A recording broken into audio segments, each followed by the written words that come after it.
Coming up today on Tech Link Daily, we got some gaming news for you, some internet news, and some space news as well. Those stories and more coming up right now.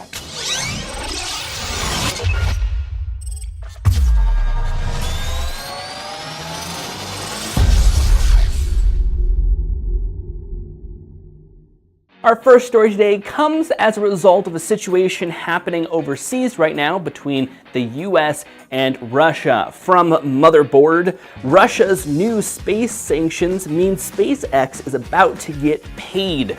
What that means is purely simple. The United States and Russia aren't agreeing right now, and as such, Russia has put a couple sanctions on the United States. That being in 2020, they're going to stop hitching rides or letting the United States hitch rides up to the International Space Station. This means that we're going to have to rely more heavily on other operations. The only real other operation that we have right now to get into space is SpaceX. So the company, SpaceX, is about to get a lot of money from the US government to start developing space shuttles and ways to get astronauts up into space. And of course it wouldn't be a daily video without our daily internet update with more things happening with the internet and ISPs. The biggest one right now is coming out of Comcast, saying from DSLRreports.com, Comcast confirms usage caps going nationwide after trials. They have been testing some data caps in a little bit more rural areas where they don't have a lot of competition.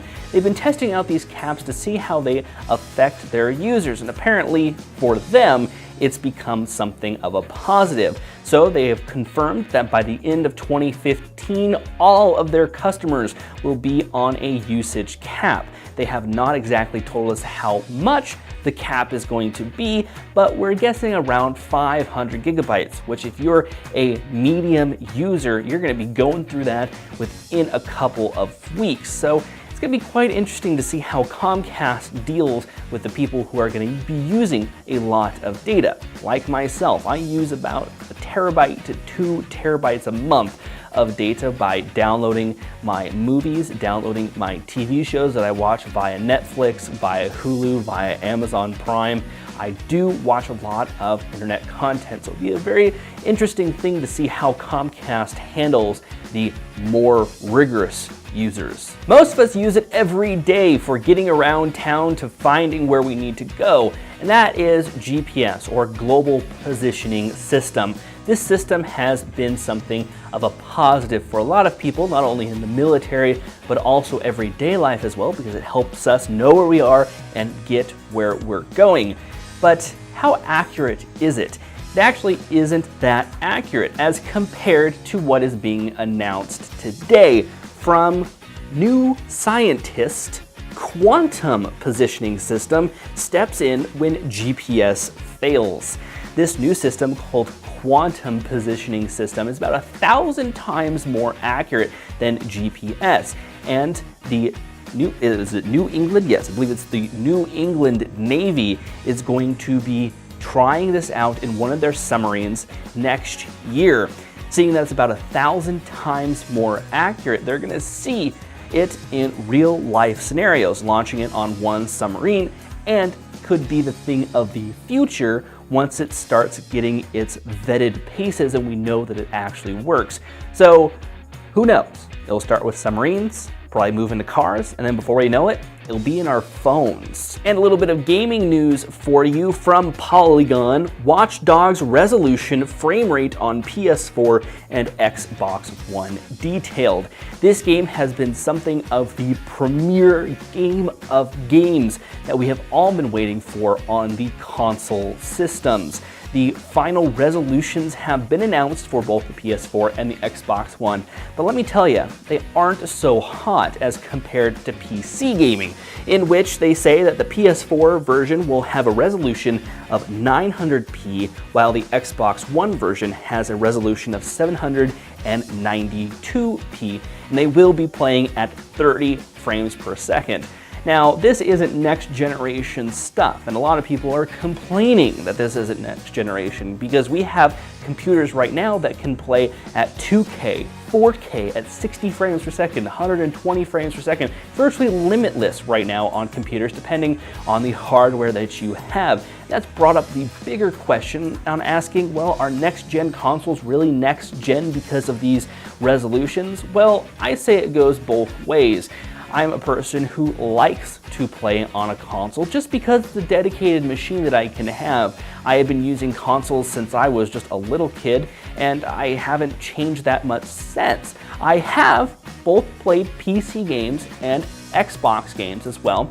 I don't prefer one over the other. I think both have their goods and their bads. Right now, though, I am very disappointed in that Xbox One games aren't full 1080p, aren't even very HD-ish, but I still like to play it because there are some exclusive games like the Halo series and a couple other series that are only available on consoles, which is something that I like. So it's kind of a balance between stories and resolutions and quality of the game. While this isn't too terrible of a quality, it really does have a lot of people angry about the quality of games nowadays coming from these next-gen machines. And our last story today comes from The Verge, which says the Library of Congress is destroying CDs to protect CDs. And basically what the Library of Congress is doing is they're doing tests to see how long data actually lasts on compact discs.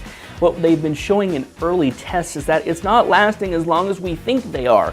And the bottom line here is that if you have information, data that you really want to back up, like family photos, anything of that nature, you need to have them backed up in multiple places. Not only CDs, but hard drives, solid state, in multiple locations, have multiple copies. Not only does this come to something saying that CDs won't last forever, they do decay over time. It might be 10s, 20s, hundreds of years, but it is gonna happen. So if you want to really preserve those memories, you have to look at more longer-term backup, plus having duplicates in multiple locations. That is the bottom line there when it comes to data backup. But what the Library of Congress is trying to do is they're trying to see exactly how long it is going to be, and they're trying to simulate that to see how long data can last on stuff like compact discs, Blu-rays, and stuff like that. And that's all the stories that I have for you today, so let's move into our big question of the day, which is consoles or computers? We all have the one that we like. Well, now is your chance to make an argument down below on telling us why you like one or the other. And that's it. Thank you guys so much for watching. Be sure to subscribe to this YouTube channel. You can click this little pillow right here, or click the first link in the top of the description, which will bring you to subscribe to us on our YouTube page. So hit that button right there to hit subscribe, and also be sure to like, share, and comment as well. And we will see you guys in our next video.